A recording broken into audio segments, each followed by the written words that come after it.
ബോലോ തക്ബീർ എന്ന് ഉറക്കെ വിളിച്ചുകൊണ്ട് നമ്മുടെ എല്ലാവരുടെയും അടുത്തെത്തും എന്ന് സൗദിയിലിരുന്ന് കമന്റിട്ട ഒരുത്തനെയാണ് കഴിഞ്ഞ ദിവസം എയർപോർട്ടിൽ വന്നിറങ്ങിയപ്പോൾ പോലീസ് തൂക്കിയെടുത്ത് അകത്തിട്ടത്. പഹൽഗാമിൽ മതം ചോദിച്ചറിഞ്ഞ് നിഷ്കളങ്കരായ നമ്മുടെ സഹോദരന്മാരെ ഭീകരവാദികൾ വെടിവെച്ച് കൊന്നതിനെ ന്യായീകരിച്ചുകൊണ്ടും അവർക്ക് പിന്തുണ നൽകിക്കൊണ്ടും സോഷ്യൽ മീഡിയയിൽ കമന്റിട്ട വ്യക്തിയാണ് മുഹമ്മദ് സനൂഫ്. അന്നത്തെ ഭീകരാക്രമണത്തിൽ കൊല്ലപ്പെട്ട കൊച്ചി സ്വദേശിയായ എൻ രാമചന്ദ്രന്റെ മകളുടെ വീഡിയോയ്ക്ക് കീഴിൽ സനൂഫ് ആക്ഷേപകരമായ ഒരു കമന്റ് പോസ്റ്റ് ചെയ്തതായി പോലീസ് കണ്ടെത്തുകയായിരുന്നു. തുടർന്ന് ഇയാൾക്കെതിരെ ലുക്കൌട്ട് നോട്ടീസ് പുറപ്പെടുവിച്ചിരുന്നു. അതുകൊണ്ട് ഇന്ത്യയിലേക്ക് മടങ്ങി വരുമ്പോൾ തന്നെ ഇയാൾ അറസ്റ്റിലായി. ഒരു തികഞ്ഞ രാജ്യദ്രോഹി തന്നെയാണ് ഈ ചെറുപ്പക്കാരൻ. നല്ല അസൽ തീവ്രവാദ ചിന്താഗതി ഉള്ളവൻ. 26 വയസ്സുണ്ടെങ്കിലും മതവിദ്യാഭ്യാസം മാത്രം കിട്ടിയ ഒരുത്തന്റെ ബുദ്ധി വളർച്ചയാണ് ഇയാൾക്കുള്ളത്. കസ്റ്റഡിയിലെടുത്ത ഇയാളുടെ ഫോൺ സൈബർ പോലീസ് പരിശോധിച്ചപ്പോൾ ഭീകരവാദ അനുകൂല നിലപാടുകളുടെയും വിദ്വേഷ പ്രചാരണങ്ങളുടെയും ഞെട്ടിക്കുന്ന ഡിജിറ്റൽ തെളിവുകളാണ് പോലീസിന് ലഭിച്ചിരിക്കുന്നത്. അങ്ങനെ UAPA തന്നെയാണ് ഇയാളുടെ പേരിൽ ചുമത്തിയത്. വിദേശത്ത് ഇരുന്നു കൊണ്ട് രാജ്യത്തിനെതിരെ എന്തും വിളിച്ചു പറയാം എന്ന് കരുതുന്നവർക്കുള്ള ഒരു വ്യക്തമായ താക്കീത് കൂടിയാണ് ഈ സംഭവം. സൗദിയിൽ നിന്നും കരിപ്പൂർ വിമാനത്താവളത്തിൽ ഇറങ്ങിയ ഉടനെ ലുക്കൌട്ട് നോട്ടീസിന്റെ അടിസ്ഥാനത്തിലാണ് ഇയാളെ പോലീസ് വലയിലാക്കിയത്. സൗദി നിങ്ങൾക്ക് എടുക്കുന്ന ജോലിയുടെ കൂലി മാത്രമാണ് തരുന്നത്. അറബിയുടെ കീഴിൽ ആയുഷ്കാലം മുഴുവൻ പണിയെടുത്താലും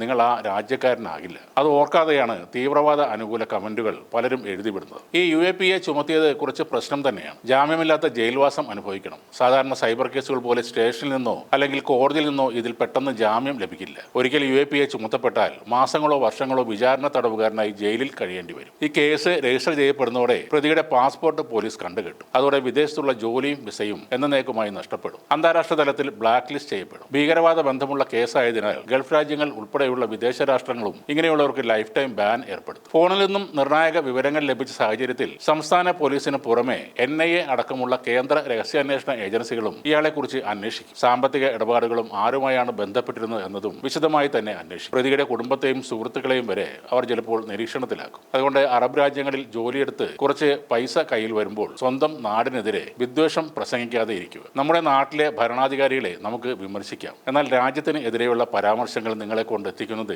ജയിലിൽ തന്നെ ആയിരിക്കും. അവിടെ നിന്നും രക്ഷിക്കാൻ നിങ്ങളുടെ മതസംഘടനകളുടെ സഹായമൊന്നും പോരാതെ വരുമെന്നും ഓർമ്മിക്കുക. ഇയാളെ സപ്പോർട്ട് ചെയ്തുകൊണ്ട് സോഷ്യൽ മീഡിയയിൽ സജീവമായ പല വ്യക്തികളും രംഗത്ത് വന്നതും ഒരു ഞെട്ടിക്കുന്ന കാഴ്ചയായിരുന്നു. ഇയാൾക്ക് അബദ്ധം പറ്റിയതാണെന്ന് ചിലർ പറയുമ്പോൾ ഇവന്റെ അക്കൗണ്ട് ആരോ ഹാക്ക് ചെയ്തതാണെന്ന് ചിലർ പറയുന്നു. ഈ മുഹമ്മദ് സനൂഫ് പറഞ്ഞത് എന്താണ്? ഞങ്ങൾ കശ്മീരിനെ മോചിപ്പിക്കും, എന്റെ സഹോദരങ്ങൾ ഇന്ത്യയിലേക്ക് വരും, ഇന്ത്യൻ മുസ്ലിങ്ങളെ സംരക്ഷിക്കും, ബാക്കിയുള്ളവരെ മുഴുവൻ നശിപ്പിക്കും, ഞങ്ങളെ ഇന്ത്യൻ ആർമി കൊന്നേക്കാം, പക്ഷേ സ്ലീപ്പർ സെല്ലുകൾ ഉണ്ടായിരിക്കും, തക്ബീർ വിളികളുമായി ഞങ്ങൾ നിങ്ങളുടെ മുന്നിലേക്ക് വരും എന്നാണ്. ഇവൻ മാത്രമല്ല തീവ്രവാദി, ഇവരെ അനുകൂലിച്ചുകൊണ്ട് വരുന്നവരെല്ലാവരും ആ കാറ്റഗറിയിൽ തന്നെ പെടുന്നവരാണ്. അവരെല്ലാം സമൂഹത്തിൽ നിന്നും മാറ്റി നിർത്തേണ്ട ആളുകളുമാണ്. സുഡാപ്പികൾക്കും ലീഗുകാർക്കുമൊക്കെ BJP വിരോധം ഉണ്ടാകാം, RSS വിരോധം ഉണ്ടാകാം. പക്ഷേ അത് രാജ്യത്തോടുള്ള വിരോധമായി മാറുന്നുണ്ടെങ്കിൽ അത് വലിയ പ്രശ്നം തന്നെയാണ്.